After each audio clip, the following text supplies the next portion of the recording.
Screen पे एक tweet देख रहे हैं। श्रीलंका के राजपक्षे परिवार, इन्होंने अब भारत से क्या मदद मांगी है, और ये मदद सिर्फ श्रीलंका के लिए नहीं है बल्कि पूरे ग्लोबल साउथ के लिए है। वहीं दूसरी तरफ भारत और चाइना का एक फैसला गेम चेंजर बन रहा है। जानेंगे जियोपॉलिटिक्स में क्या कुछ चल रहा है, क्या चाइना और भारत साथ आ रहे हैं, जेफरी दोनों देशों को क्या कह रहे हैं, हमेशा की तरह जानने को मिलेगा बहुत कुछ। आइए जानते हैं इन खबरों को विस्तार से। स्क्रीन पर एक वीडियो देखिए। ये वीडियो इस वक्त बहुत चर्चा में है क्योंकि चाइना की एम्बेसी जो अमेरिका में है, उन्होंने ये वीडियो अपने पोस्ट में डाला है। इस वीडियो में ये दिखाया जा रहा है कि जैसे जैसे चाइना तरक्की कर रहा है वैसे अमेरिका को अब खलबलाहट महसूस हो रही है और अमेरिका को लग रहा है कि चाइना तरक्की क्यों कर रहा है, इसको रोको। ये एक ताना है जिसे कसा है चाइना ने। China shock 2.0।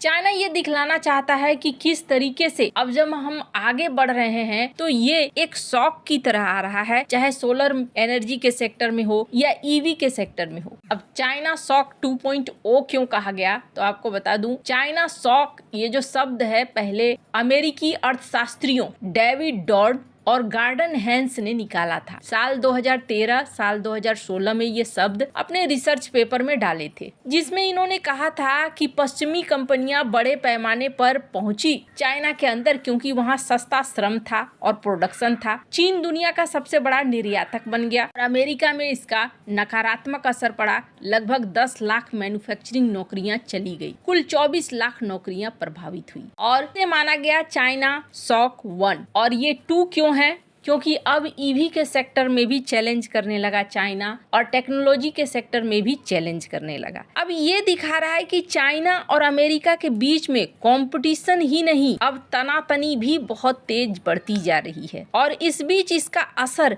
पूरी दुनिया में होता हुआ भी दिख रहा है, भारत के ऊपर भी होता हुआ दिख रहा है। कहा जा रहा है कि डोनाल्ड ट्रंप अप्रैल में जा सकते हैं चाइना, लेकिन चाइना जाने से पहले वो भूमिका बना रहे हैं। स्क्रीन पर एक चाइनीज एक्सपर्ट को आप देख रहे हैं, ये कहते हैं अप्रैल में चाइना जाने से पहले डोनाल्ड ट्रंप अपने हाथ में हर पत्ते को रखना चाहते हैं कि चाइना के साथ जब वो बातचीत करें तो वो डॉलर को अपनाने की बात कहें। चाइना जो युआन को पूरी दुनिया में फैलाने की कोशिश कर रहा है उसे रोकें, रेयर अर्थ मटेरियल के लिए दबाव बना पाए चाइना के ऊपर। अब इनके एक्सपर्ट का कहना है कि ये सारा जो दबाव बनाने की कोशिश है, ये दबाव बनाने की कोशिश बहुत लंबा नहीं चल पाएगा क्योंकि लंबे समय में कभी भी अमेरिका चाइना जैसे कॉम्पिटिटर को पसंद नहीं करेगा। ऐसे में क्या होने वाला है? ऐसे में होने वाला ये है कि एक समय आएगा चाइना और अमेरिका आमने सामने आ जाएंगे। अब स्थिति कैसी हो गई है आप देख, ग्लोबल साउथ में इस वक्त हलचल मची हुई है, चाहे वो नेपाल हो, बांग्लादेश हो, पाकिस्तान हो या फिर श्रीलंका हो। भारत अभी स्थिर है और भारत को लेकर एक बहुत बड़ी बात कही है श्रीलंका के सांसद और पूर्व प्रधानमंत्री महिंद्रा राजपक्षे के बेटे नमल राजपक्षे ने। हालांकि आपको बता दूं,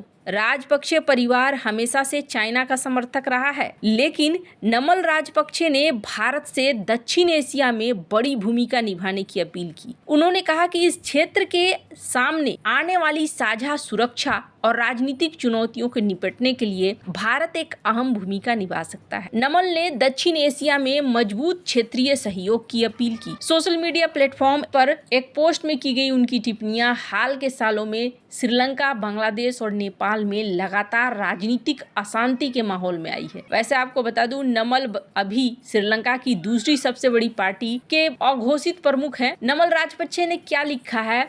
इन्होंने लिखा है कि हाल ही में हुई कई ग्लोबल सिक्योरिटी घटनाओं के बीच दक्षिण एशिया में मजबूत क्षेत्रीय सहयोग की बढ़ती और जरूरी जरूरत, जिनमें भारत अहम भूमिका निभा सकता है। पिछले कुछ सालों में बांग्लादेश, नेपाल, श्रीलंका में राजनीतिक उथल पुथल का दौर रहा है, जिनमें जनता का असंतोष, सरकारों में बदलाव देखने को मिला है। कई बार इन गड़बड़ियों को चरमपंथी तत्वों ने समर्थन दिया और बढ़ावा दिया। इन चुनौतियों से निपटने के लिए चरमपंथ का मुकाबला करने, राजनीतिक हिंसा को रोकने और अल्पसंख्यकों के अधिकारों की रक्षा करने के लिए सामूहिक प्रतिबद्धता की जरूरत है। उन्होंने आगे लिखा कि इसलिए दक्षिण एशिया को उभरते संकटों का सामना करने और साझा चुनौतियों का मिलकर जवाब देने के लिए ज्यादा क्षेत्रीय तालमेल की जरूरत। इस संदर्भ में इन्होंने कहा कि भारत का नेतृत्व बहुत जरूरी है। विकास और स्थिरता पर केंद्रित समान टारगेटों के साथ पूरा दक्षिण एशिया अंतरराष्ट्रीय स्तर पर ज्यादा प्रभाव डाल सकता है। इस प्रक्रिया में लंबे समय तक शांति और तालमेल के लिए एकता बहुत जरूरी है। बांग्लादेश और नेपाल में होने वाले चुनाव स्वतंत्र और निष्पक्ष हो, जो क्षेत्रीय सुरक्षा को और मजबूत करे। वैसे आपको बता दूं, जिस तरीके की हलचल मची हुई है, इस हलचल में ग्लोबल साउथ निशाने पर आ सकता है। लेकिन सबसे बड़ी बात क्या है ना, ग्लोबल साउथ में चाइना और भारत, इनके मतभेद खत्म हो जाए और ये दोनों दोस्त बन जाए, तो फिर पश्चिम से कोई भी चुनौती मिल ही नहीं सकती है। इसके पीछे बड़ा कारण क्या है? बड़ा कारण है कि एक तो चाइना, भारत दोनों बड़े दिग्गज के साथ साथ इकोनॉमिक तौर पर महत्वपूर्ण भी हैं, मजबूत भी हैं और बाजार के रूप में भी काफी बड़ा बाजार है। ऐसे में कोई तीसरा चुनौती नहीं दे पाएगा। अब इसे देखते हुए जेफरी ने एक सलाह दिया एक इंटरव्यू के दौरान, और जेफरी ने कहा कि अमेरिका द्वारा जो अनिश्चितता दिख रही है, इस अनिश्चितता के बीच में दो दिग्गज चाइना और भारत को एक साथ आना बहुत जरूरी है। अगर दोनों एक साथ आते हैं तो ये समस्या हल हो जाएगी। इन्होंने कहा कि अमेरिका का वर्चस्व,